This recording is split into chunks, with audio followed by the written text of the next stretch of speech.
Hello and welcome along to Mondo Chalavec Movies. My name is John and this is going to be what films I've watched in the month of February 2021. But before I get into that, I just want to say a big thank you to everybody who has subscribed to me recently and also my previous subscribers. It is just, for some reason, my subscription list is starting to creep up a lot faster than it ever has done previously. And I'm really grateful and also a bit touched by the whole thing, because you know, when you're looking at your YouTube, when you're going onto it to check other people's videos out, or you're going on to maybe add some comments onto a video, and you see that the subscriber list has jumped up again and again and again and again.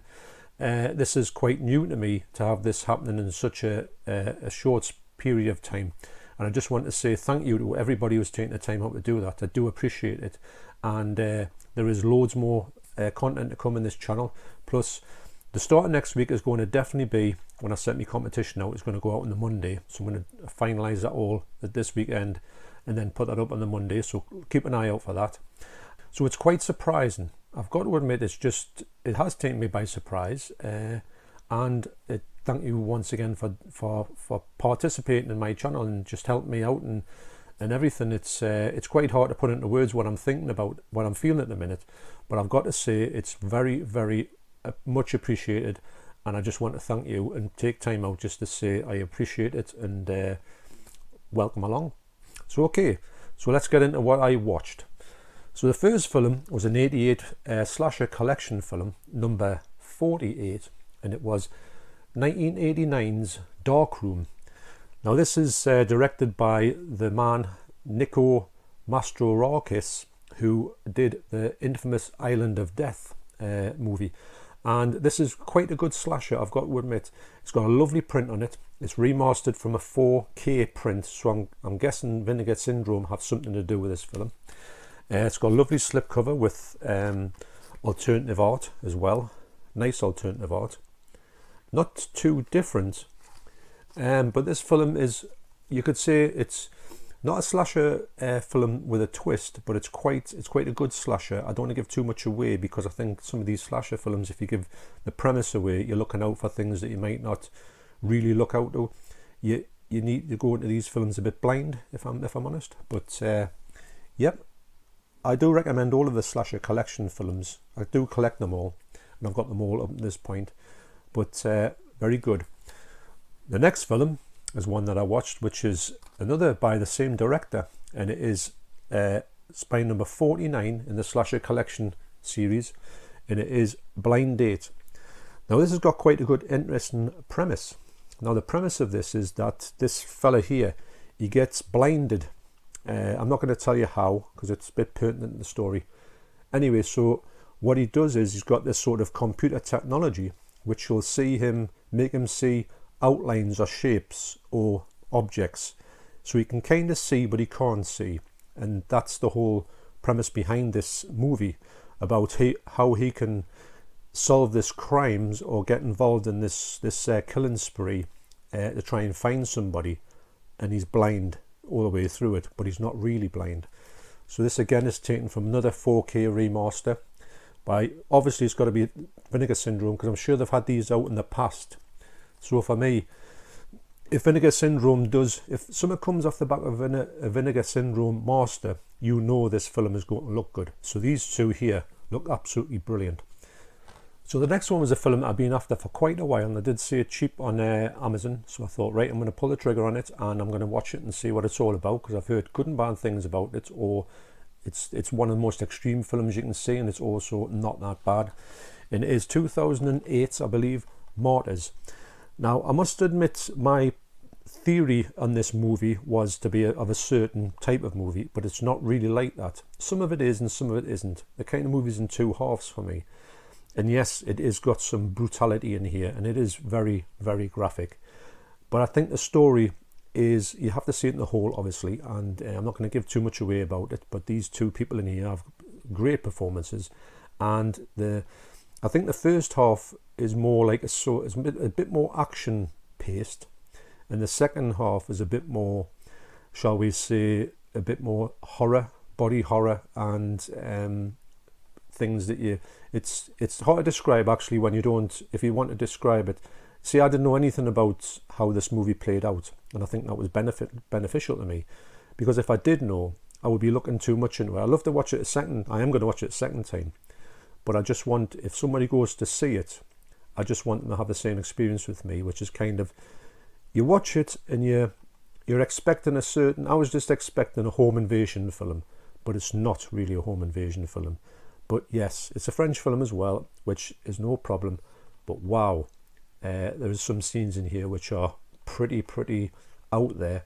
But I do recommend it as a film. It's not your average horror film, put it that way. The next film was a film that me and my wife watched on Sky Movies. And we do like this fella. We've seen him in the Mindy Project TV series, and we think he's a great character in there. He's called Ike Barinholtz, and this film is called The Oath with Tiffany Haddish. And I didn't know what to expect with this film. I just thought it was going to be a comedy. It is a comedy, but it's got a comedy with a bit of a twist. Now, I don't know if this American oath politician thing is a thing, because it didn't understand the fact that you had to, sign this oath thing. I didn't really get that whole part of it. But the other bit that I did really like is the fact that this fella here, he's against signing the oath, and I think she signed the oath. I don't, like I say about the American politics, I don't know really anything about politics in general. So anyway, so that's the oath bit out of the way. But what happens is that they have this sort of family get-together party, which goes horrendously wrong. So look at it from that way. If you think it's going to be a political film, it's not. Well, it is. It's based on politics, but this whole nightmare party that they have and the things that go wrong in it is just absolutely brilliant. I do think that this fella, he actually wrote this and maybe directed this film as well. It's one that flew in the radar. I don't think it's ever been released to buy in Britain. I've never seen it anywhere. But I'm really glad I watched this on Sky Movies, even though I was a bit confused at the start to say, what is this oath thing? Okay, but I do recommend it mainly for the fact of the things that go wrong to this fella or this family in this movie. The next film I watched was on the back of a recommendation by Leon from Leon Talks Film. And I'll leave the link down below to his description of this movie, because he can describe this much better than I can. But it is the classic Tammy and the T-Rex. Now, this has been released on the black label by 101 Films. It's from 1994.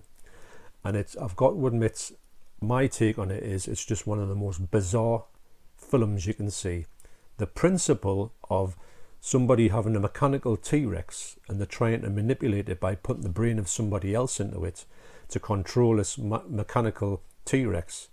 Yeah, it's as crazy as it sounds. It's got probably one of the first performances by Paul Walker from Fast and Furious fame, and also I think the first by Denise Richards as well from Starship Troopers. Was it in Starship Troopers? No, I don't think so. Anyway, you know who she is.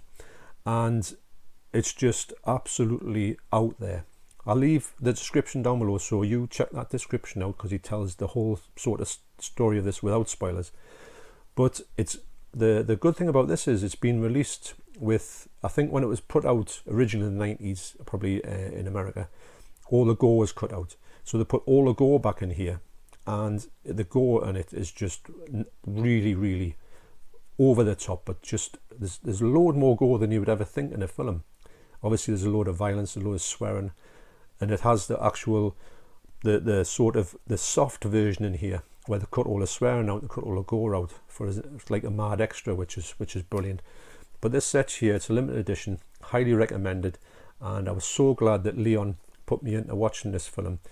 So on paper, it's a Vinegar Syndrome master again. It is out in 4K, but it's extremely limited.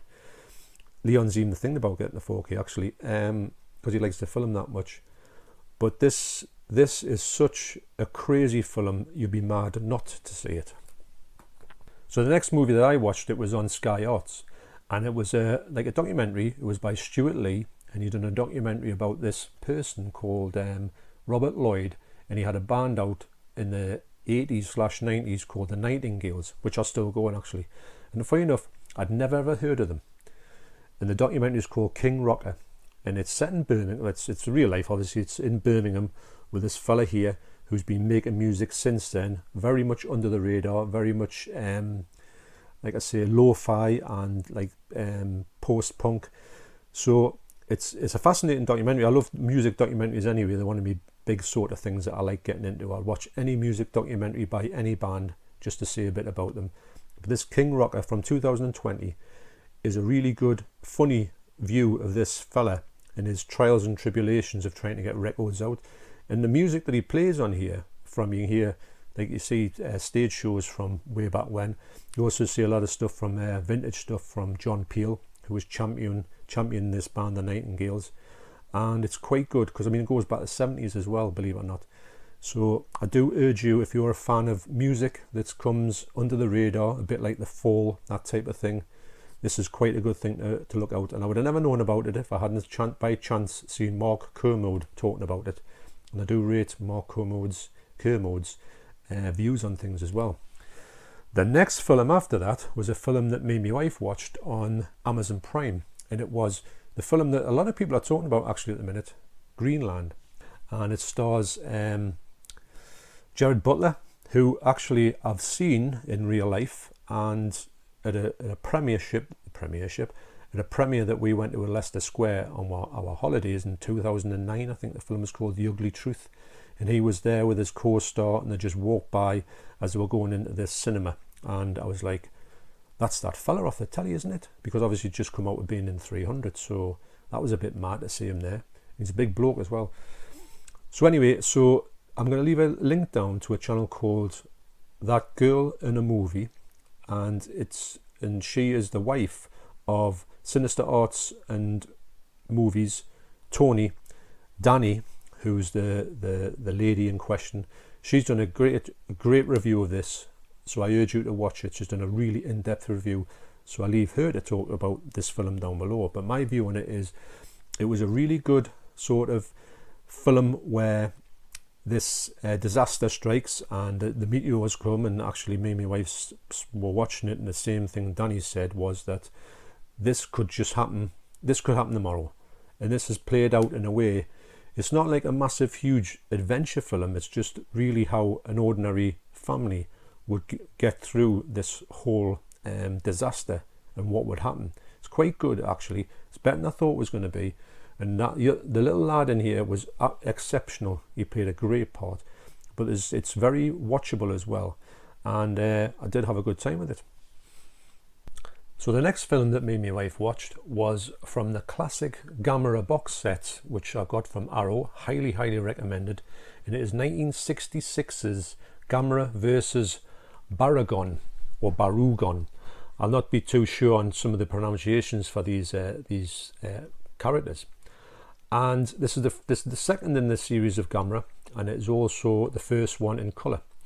And I've got to say that we had such a blast with this film. It is so good.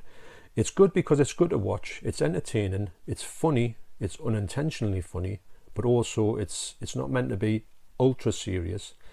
The monsters I've found in here are a little bit odd because you look at their sort of the way that they are. Who's the monster in this one?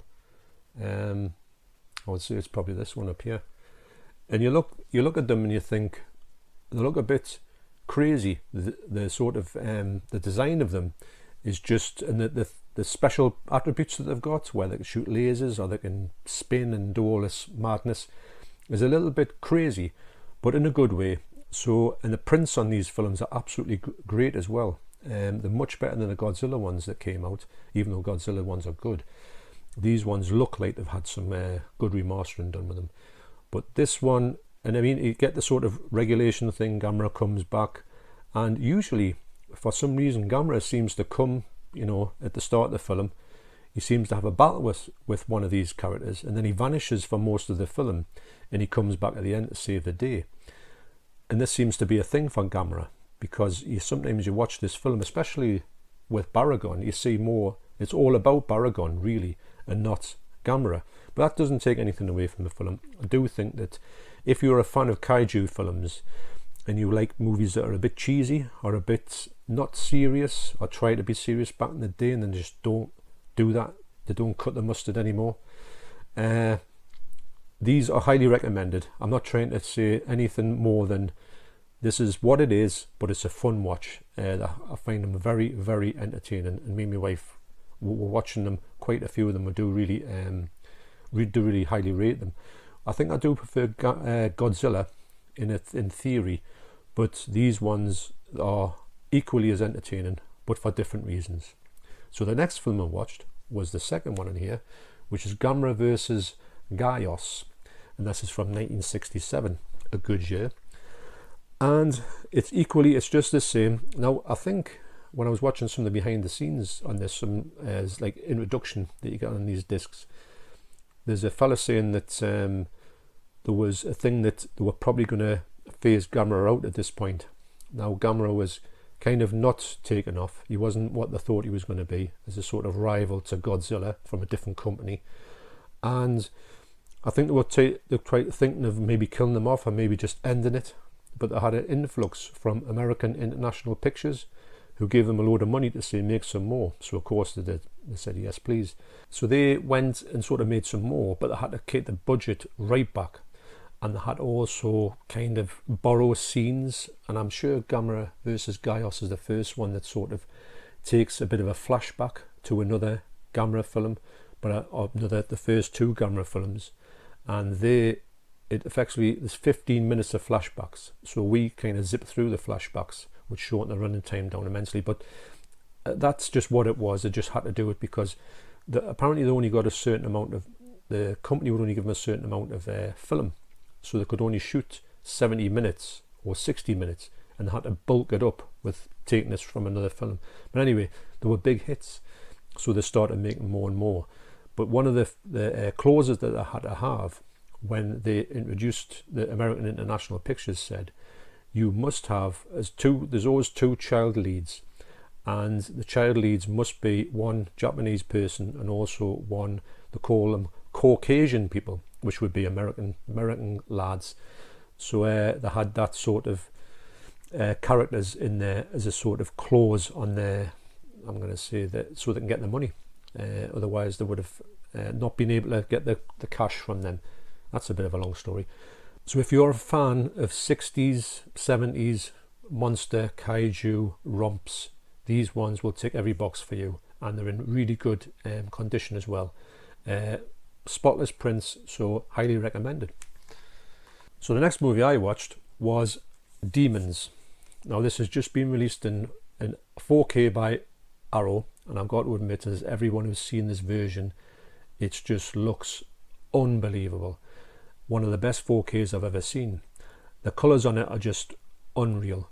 I'll leave a link down in the description to my unboxing and also my thoughts on these two movies, but I can't recommend this set. If you can get it as cheap as you can get it. Do not pay loads and loads of money of it, because if you miss out, it will come out in a standard version. Even if you don't want the standard version, it's better than paying a necessarily big price tag on this movie. So stay away from the scalpers, because they're out there, and they're out there in their droves over this release, which is great. So yes, Demons 1, I've got to admit, it's my favourite of the two. I didn't really like Demons 2 back in the day, but on rewatch I kind of do really like it. I get what it is. But I'll leave them descriptions down below, so if you want to take more of a look into these films. But they're highly recommended, and this set is a beautiful set and worth every penny if you can get it at a sensible amount. So the next one that made my wife watch was the next installment in the Gamera series, and it is Gamera versus Virus. Now this is from 1968, because it seemed to be coming out in quick succession after the success in America of Gamera versus Gaios. And it's exactly the same as what you would expect, but it's got some, I think this is the one with they're introducing like into space, and it's just, they've got Martians in it. The Martians are crazy. The whole premise of these kids going into space and all the space monsters coming down here is just really, really nuts. I thought Godzilla in the 70s went crazy, but this went crazy before it. So if you want the mad aspect of these kaiju monsters, then you look no further to Gamera. Like I say, excellent print. It's so fun. it's just, you just enjoy it. It's not gonna win any Oscars. It is what it is. They're just brilliant for me. I really connected with them. Well, me and my wife have really connected with them. So another one, we've watched a few, but I haven't come across a bad one yet. So the next one I watched was Demons 2. Like I say, I'm leaving links down below to my actual reviews of these discs and that. But I've got to admit, on a rewatch, and I haven't watched this for years and years and years, after not liking it at all. Actually, I didn't like it at all when it first came out. I liked it a bit when I got the Arrow Blu-ray, but I really put it on the shelf and forgot all about it. In about 10 years is the last time I've seen it. And it's not as good as number one, of course it isn't, but it's just another fun movie. It's quite a lot better than I really thought. It's shot a lot better. Like I say, the prints on these are just stunning. But I'm glad that I did. Well, if it's in here anyway, so I'm going to watch it. But I'm glad I did and just went through and says, right, it is where it is. I didn't like it back in the day. I'm going to give it another shot. I might like it, because obviously your tastes change, don't they? And this is just, this whole set is the real deal. You get the amazing Demons, and you also get the not as amazing Demons 2, but fun in its own way. So the next one that me and my wife watched was a bit of a curveball here, and it's been a bit of an eclectic bunch I find what we watched in this month, and it is the Muppets movie, Muppets Most Wanted, from 2014. This film is really, really funny. I've got to admit, well, Ricky Gervais, I like Ricky Gervais, but the whole premise of the bad Kermit, who's an imposter really, and the good Kermit has to go to prison, and he takes over, and he can't speak English properly because he's Russian. It's just really good. It's a great film actually. There's loads of celebrity stars cameos in here, people coming in for like 1 second and going out, as it is in all Muppet movies. But I do think this is a great film, and I did love it at the cinema. And this is another one you would go to CEX and pick it up for £1. So I would like to go and see the other later Muppet movies, because every Muppet movie that I see I do enjoy, but this one's really funny, I've got to admit. If you like Muppets, or if you don't like Muppets, you'll get a laugh out of this film, you really will. So after that, me and my wife went back to Gamera again. So that's 4 films I've seen on Gamera this month, and we'll be watching more next month for sure. And this is 1969's Gamera versus Giron. I think I'm pronouncing that right. Now Giron there has a blade for a sort of head.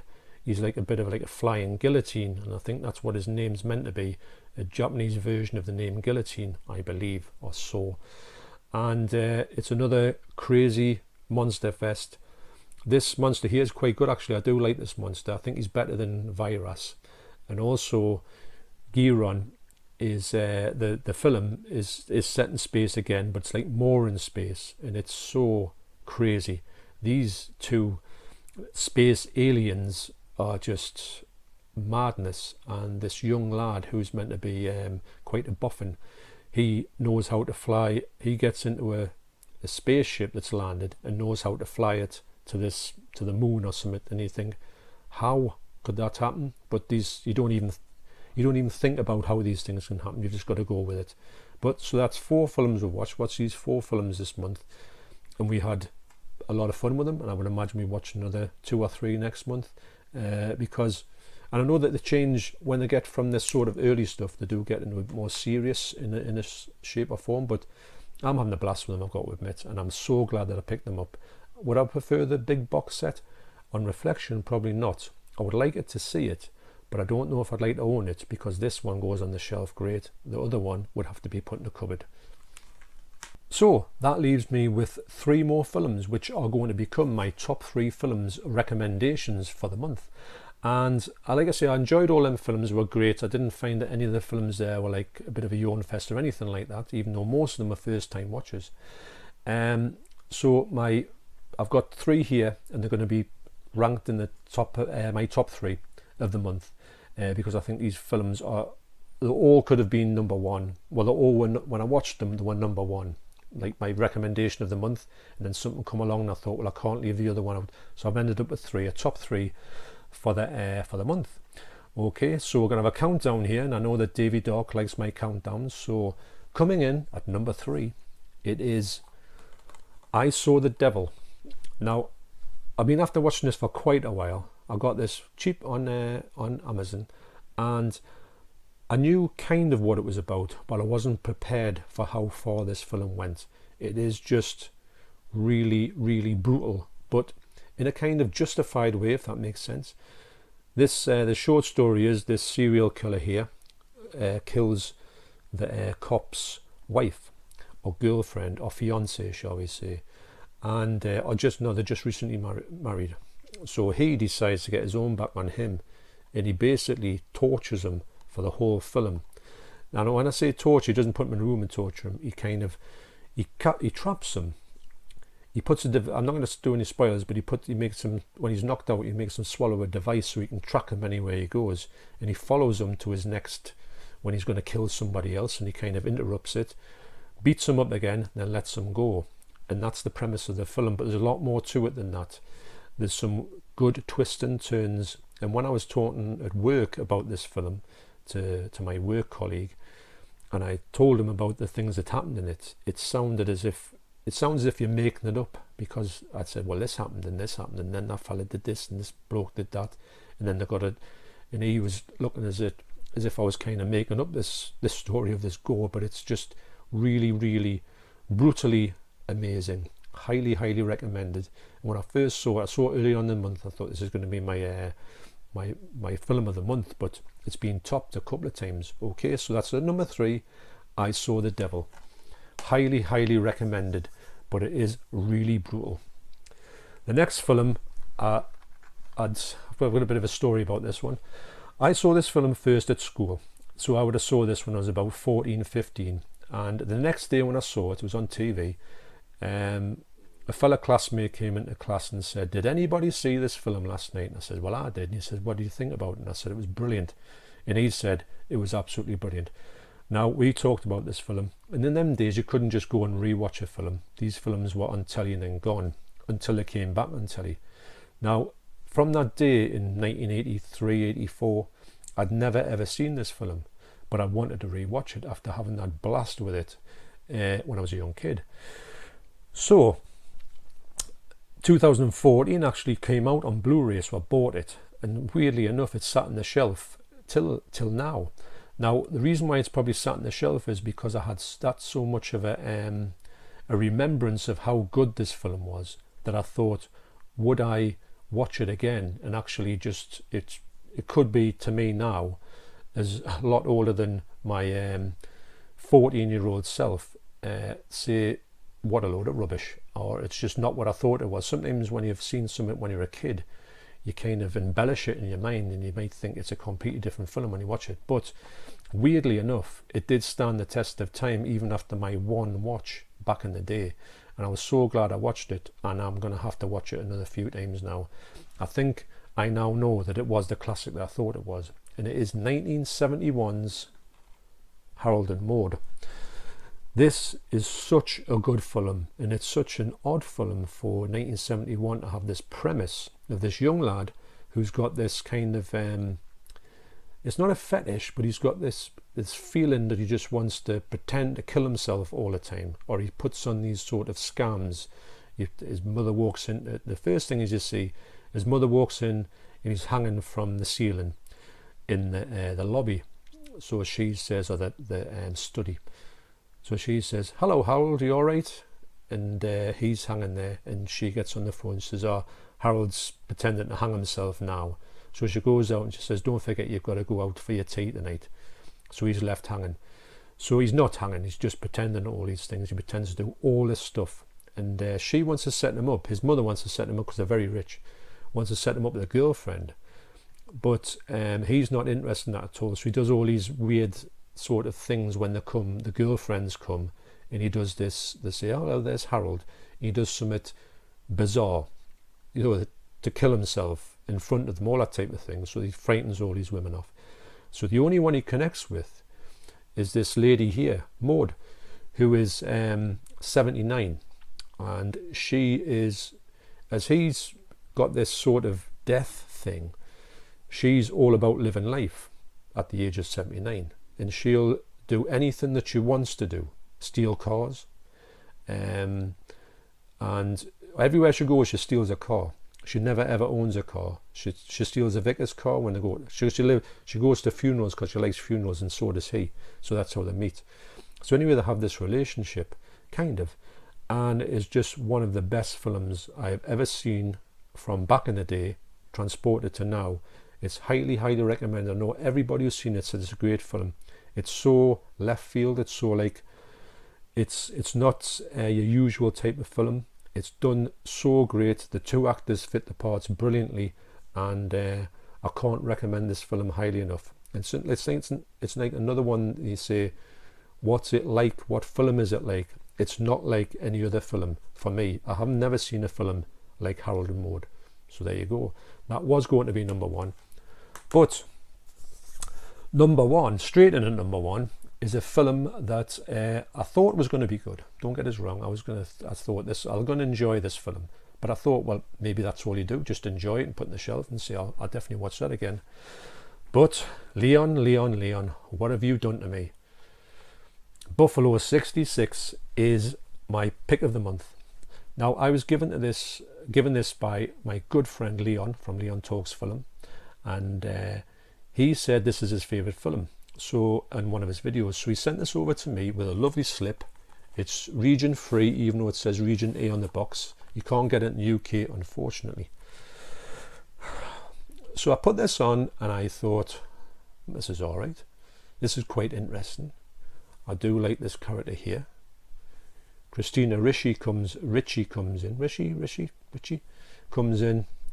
and this film is just one of the best films. This is definitely, at this point, it's in my top 20. Now, I would never thought that. I would have thought I would enjoyed it because I do like the things that Leon talks about, but I never ever thought I would have this experience I did with this. Now, Leon will know what I'm talking about.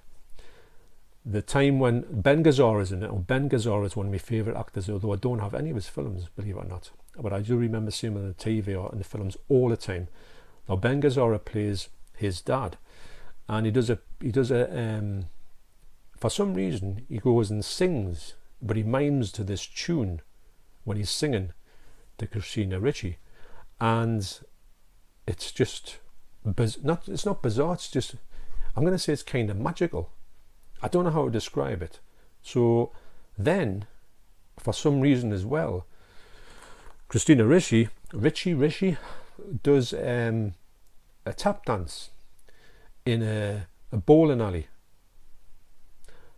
It's one of the best things in cinema that I've physically seen. And I'm not just saying that because Leon sent that to me. I'm not just trying to say, hey Leon, you've done the best thing ever.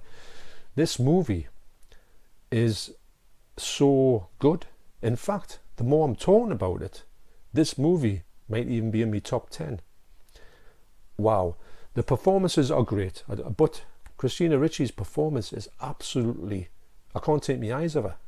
So, I don't know how to describe it. I mean, the film itself is, the premise, I didn't really get the premise until like halfway through the film of what it's all about, because it didn't seem to be about anything, which I'm not bothered with. I could, as long as I'm enjoying the film.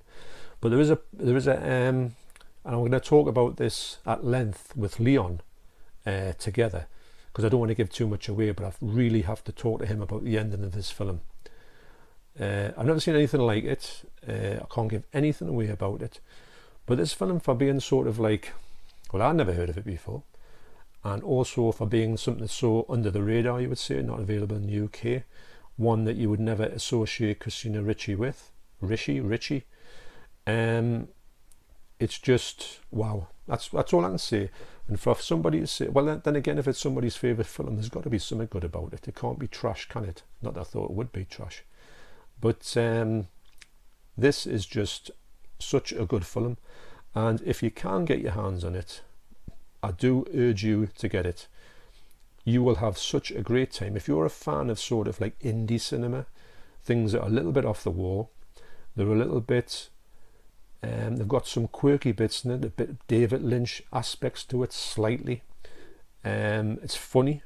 It's got some really good humour in it. It's really well shot.